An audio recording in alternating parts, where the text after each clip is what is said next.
একসঙ্গে স্লোগান উঠছে ২৭ তারিখ নবান্ন। আরজিকর কাণ্ডের প্রতিবাদে যে নবান্ন অভিযানের ডাক দেওয়া হয়েছে তা নিয়ে উত্তাল ছাত্র সমাজ। নদিয়ার ফুলিয়া থেকে রাজ্যের নানা প্রান্ত সকলেই এই নবান্ন অভিযানের উত্তেজনায় ফুটছেন। কয়েকদিন আগেই প্রেস ক্লাবে ছাত্র সমাজের ডাকে এই সাংবাদিক বৈঠকের আয়োজন করা হয়েছিল। সেখানে ৩টি দাবি করা হয়েছে। ১. নির্যাতিতার বিচার, ২. দোষীদের দৃষ্টান্তমূলক শাস্তি এবং ৩. স্বাস্থ্য দফতর ও পুলিশ দফতরের ব্যর্থতা স্বীকার করতে হবে রাজ্যের মুখ্যমন্ত্রীকে, আর এর দায়ভার তাকে মেনে নিতে হবে। আর এ কারণেই তার পদত্যাগের দাবি উঠছে সর্বত্র।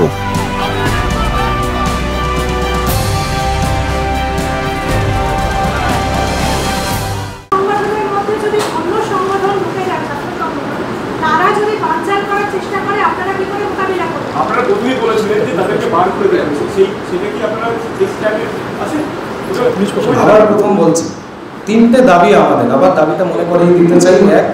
দিদিভাইয়ের জন্য ন্যায় বিচার, 2. অপরাধীদের দৃষ্টান্তমূলক শাস্তি এবং 3. স্বাস্থ্যমন্ত্রী আর পুলিশ মন্ত্রীর পদত্যাগ। এই 3টে দাবির সাথে যেই মানুষ এখানে আপনারা সংগঠন, দল, মত, ধর্ম, তার লিঙ্গ এইগুলো সব ভুলে যান, এগুলোকে বাদ দিন 27 তারিখের জন্য। 27 তারিখ সাধারণ মানুষকে এখানটায় আমরা আহ্বান জানাচ্ছি আমাদের সাথে এই 3টে দাবির সাথে যদি তারা সহমত পোষণ করেন তারা আমাদের সাথে পা মেলান এবং আমরা পদত্যাগ নিতে চাই।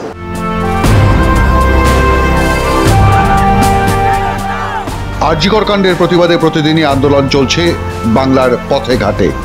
রাস্তায় রাস্তায় উঠছে স্লোগান। এর বিরুদ্ধে রাস্তায় নেমেছে ছাত্র সমাজও। বহু জায়গায় স্কুলের ছাত্রছাত্রীরা বিচার চেয়ে পথে নেমেছে। তাই দলমত নির্বিশেষে ২৭ তারিখের নবান্ন অভিযানকে সফল করবার ডাক দিয়েছে ছাত্র সমাজ। আন্দোলন আটকানোর চেষ্টা করলে যে ফল ভালো হবে না সেই হুঁশিয়ারিও দিয়েছেন তারা।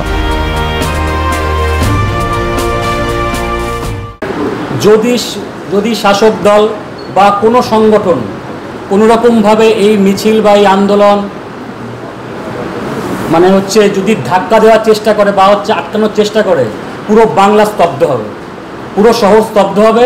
আমরা পরিষ্কারভাবে বলতে চাই, ভয় করার তো কোনো প্রশ্নই নেই। যদি শাসক দল চোখ তুলে ভাবে যে আমরা কোনোরকমভাবে পুলিশ প্রশাসনকে দিয়ে আমরা স্তব্ধ করবো মিছিল, আমরা বলছি পুরো বাংলা স্তব্ধ হবে। তবে এই অভিযান আটকাতে প্রশাসন যে অন্য চক্রান্ত করছে সে ব্যাপারে সতর্ক করে দিয়েছেন বিরোধী দলনেতা। তিনি তার এক্স হ্যান্ডেলে পোস্ট করে লিখেছেন, ২৭ তারিখের নবান্ন অভিযানের বার্তা ভাইরাল হতেই হাঁটু কেঁপে গেছে পশ্চিমবঙ্গ সরকারের। প্রথমে মহিলাদের স্বতঃস্ফূর্ত রাত দখলের কর্মসূচি অভূতপূর্ব সাড়া ফেলার পর এবং এক প্রকার জনরোষের মাধ্যমে পরিণত হওয়ার ফলে সরকার ও প্রশাসন এমনিতেই প্রচণ্ড চাপে রয়েছে। এবার ছাত্র সমাজের অরাজনৈতিক নবান্ন অভিযানের বার্তা মমতা বন্দ্যোপাধ্যায়ের রক্তচাপ বাড়িয়ে দিয়েছে। তাই ওনার স্নায়ুচাপ হ্রাস করতে মাঠে নেমে পড়েছে পুলিশ। শুধুমাত্র পুলিশি ব্যবস্থা দিয়ে ছাত্রছাত্রী ও নাগরিক সমাজকে রোখা যাবে না বুঝতে পেরে মমতা পুলিশ এক প্রকার অনৈতিক পথ অবলম্বন করা আরম্ভ করেছে। কিন্তু কি সেই অনৈতিক পথ?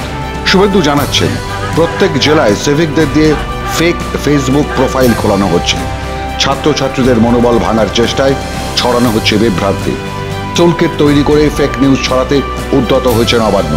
কিন্তু ভুয়ো খবরে বিভ্রান্ত না হয়ে নাগরিক সমাজকে এগিয়ে চলার আর্জি জানিয়েছেন বিরোধী দলনেতা।